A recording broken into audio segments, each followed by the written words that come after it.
আজের পর্দায় প্রত্যেককে স্বাগত জানাচ্ছি। এই মুহূর্তে আপনাদের সাথে আমি রয়েছি অঙ্কিতা। চোখ রাখছি এই মুহূর্তের গুরুত্বপূর্ণ সংবাদের দিকে। প্রথমেই নজর রাখছি আবহাওয়ার দিকে। আজ শুক্রবার সকালে মেঘলা আকাশ পরিলক্ষিত, ঝিরঝিরি বৃষ্টি হচ্ছে গোটা রাজ্য জুড়ে। তবে শুক্রে বর্ষণের সতর্কবার্তাও কিন্তু আবহাওয়া দপ্তরের পক্ষ থেকে জানিয়ে দেওয়া হয়েছে। উত্তরের একাধিক অঞ্চলে ভারী বৃষ্টির এই মুহূর্তে আশঙ্কায় প্রকাশ করছে আবহাওয়া দপ্তর। সব থেকে বেশি নিচু এলাকাবাসীদের সতর্ক থাকার পরামর্শ আইএমডির। বিস্তারিত সেই বিষয়ে জানবো। টেলিফোন লাইনে যুক্ত হয়ে গেছে বার্তার সম্পাদক দেবব্রত চক্রবর্তী। দেবব্রত দা, আগরতলা হাওয়া অফিস এবং দিল্লি মৌসুম ভবন কি জানাচ্ছে?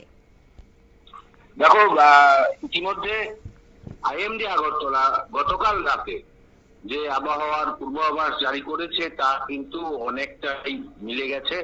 ত্রিপুরা সর্বশেষ গতকাল বুলেটিনে জানিয়েছে ত্রিপুরাতে আগামী 24 ঘন্টা ভারী বৃষ্টির দাপট থাকবে। আগামী কয়েকদিনও কিন্তু এইরকম একটা অবস্থা থাকতে পারে বলে জানানো হয়েছে এবং আগামী 24 ঘন্টা একাধিক জেলায় বজ্রবিদ্যুৎ সহ বৃষ্টির প্রবল সম্ভাবনা রয়েছে। আবহাওয়া দপ্তরের পূর্বাভাসে কার্যত সর্বত্রই একটা সতর্কতা অবলম্বন করা হয়েছে।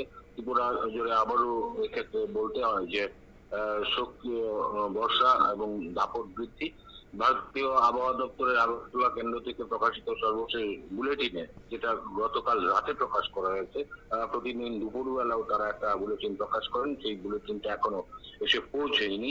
আর গতকাল রাতে যে সর্বশেষ বুলেটিন জানানো যায়, 24 ঘন্টায় রাজ্যের বহু জায়গায় হালকা থেকে ভারী বৃষ্টির সঙ্গে বজ্রবিদ্যুৎ সহ বজ্রঝড়ের প্রবল সম্ভাবনা রয়েছে। বিশেষ করে পশ্চিম ত্রিপুরা, খোয়াই, ধলাই, ঊনকোটি এবং উত্তর ত্রিপুরা জেলায় 1 বা 2 জায়গায় ভারী বৃষ্টিপাত হতে পারে আবহাওয়া দপ্তর জানিয়েছে।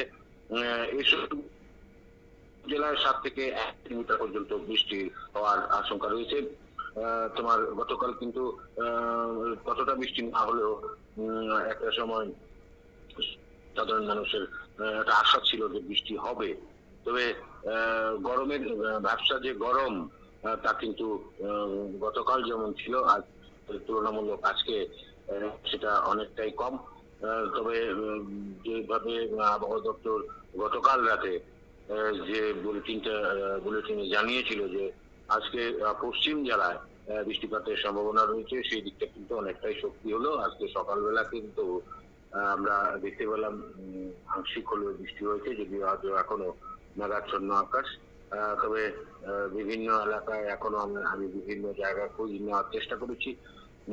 তারা কিন্তু জানিয়েছেন যে কিছু কিছু অঞ্চলে বৃষ্টি হচ্ছে। তবে এখনো সেই প্রবল বৃষ্টির যে বিষয়টি সেটা এই ধরনের খবর এখনো আসেনি। উত্তরের কয়েকটি এলাকায় ভারী বৃষ্টির প্রবণতা বজায় থাকার সম্ভাবনা রয়েছে।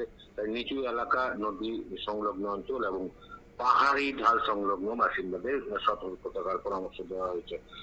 যে বিষয়টি একটা খুব গুরুত্বপূর্ণ তা হচ্ছে বর্তমানে কিন্তু রাজ্যে বর্ষা সক্রিয়। আর আগামী কয়েকদিন ত্রিপুরায় আকাশ সাধারণত মেঘাচ্ছন্ন থাকবে। রাজ্যের বিভিন্ন জেলায় বজ্রসহ বৃষ্টি চলতে পারে বলে আবহাওয়া দপ্তরের সর্বশেষ বুলেটিনে জানানো হয়েছে। অঙ্কিতা, একদমই ধন্যবাদ।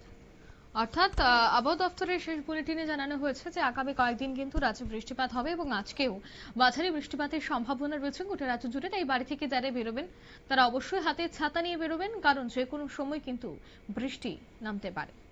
নিয়ে নিচ্ছি ছোট্ট একটি বিজ্ঞাপন বিরতির সঙ্গে থাকুন।